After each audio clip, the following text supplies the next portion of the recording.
about half of you are about to get very angry with me, but let's just be honest. The Galaxy S21 Plus, Ultra, whatever the line is called, those phones are boring. Are they bad phones? No, they're actually extremely solid and they're really, really good Android phones, but they're boring. And this is coming from an iOS user who is more than secure enough to be able to say that iPhones are boring as can be. But the thing is, you only can get one iPhone. There is a sea of Android phones out there, and Samsung makes the boring ones. Now, I do have to separate the Fold and Fold 2 from this conversation entirely because they're completely different than the S and Note lines, and they are pretty crazy. I've been messing with the Fold 2 lately, and I'm making a video on that now, so I will have something to talk about there.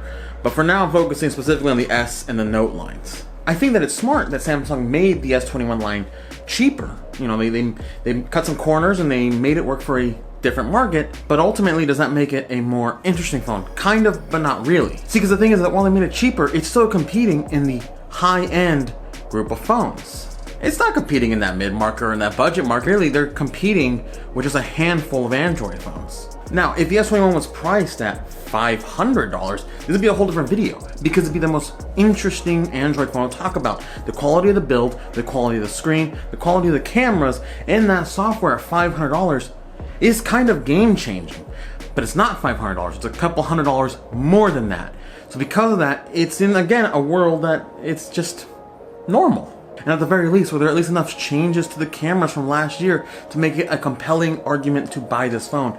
And again, it's a no. And while the Samsung software continues to get refined every single year and become better and better and better, that software update comes out to all Samsung phones, you know, as long as they support it. But it comes to most Samsung phones that, again, it's not another compelling reason to upgrade from whatever you had before to this. And this is the problem. When we have OnePlus pushing that mid-range phone really hard, Google focusing specifically on cameras, Asus making random gaming phones out of nowhere, and Pocophone making you wonder why you pay over $300 for a phone, Samsung is the jack of all trades. This isn't a bad thing at all. It's great at pretty much everything it does. It has solid cameras, it has a solid build, a really good screen, the software is great. It is a perfect all-around phone.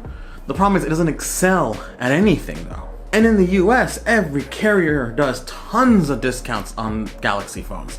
If you go to a carrier in the US, they will pretty much just offer you whatever you want to grab an S21, which is probably why it's one of the most widely used Android phones in America. But does that make it the best Android phone? No, it just makes it the most widely and easily available. See, as an iOS user, like I said, iPhones are boring because they barely make refinements every year and then charge you $1,000 for it. And I constantly want to get blown away by Android, so I'll make a switch.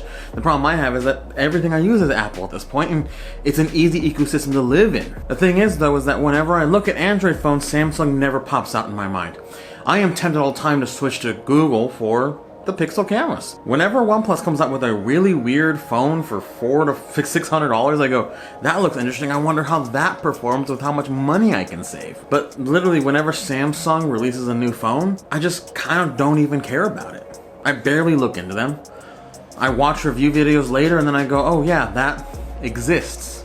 Now again, I'm just gonna say the S21 is an amazing phone. The Plus, the Ultra, whatever you get, you are going to like it if you bought one. But ultimately, it doesn't entice me in any way. It doesn't get me interested in what Samsung is doing, and I won't even put money down to try one out. And that says something. But those are my opinions on this phone, and I did use one for a little bit. I gotta admit, as soon as I picked it up and started touching it, I'm like, oh, this is a Samsung phone. It is like every Samsung phone before it. I gotta give a huge shout out though to Mark Linsangan, or Hey Mark L here on YouTube. He's the one that basically let me use the phone in the video today for these shots. So if you wanna watch a video that's an actual review of someone that's really been using it and trying it and giving it its due diligence, then go check out Mark's video. There'll be a link. It's a good video, so check it out. But again, my opinions, my thoughts. Let me know in the comments what you think of all this. Do you have an S21? Do you have an S20? What are you using right now? Do you disagree with me entirely? Do you agree? I'm curious and I want to know. And let me know where I'm wrong too. But for now, I'm working on some other videos. I do have a Nord N10 that I'm working on a video right now. The Galaxy Fold 2, like we said before. And of course, the ever faithful, always good Apple content. Even though nothing new has come out for a while. But I got stuff there. Don't worry. Alright guys, I'll see you guys in the next video.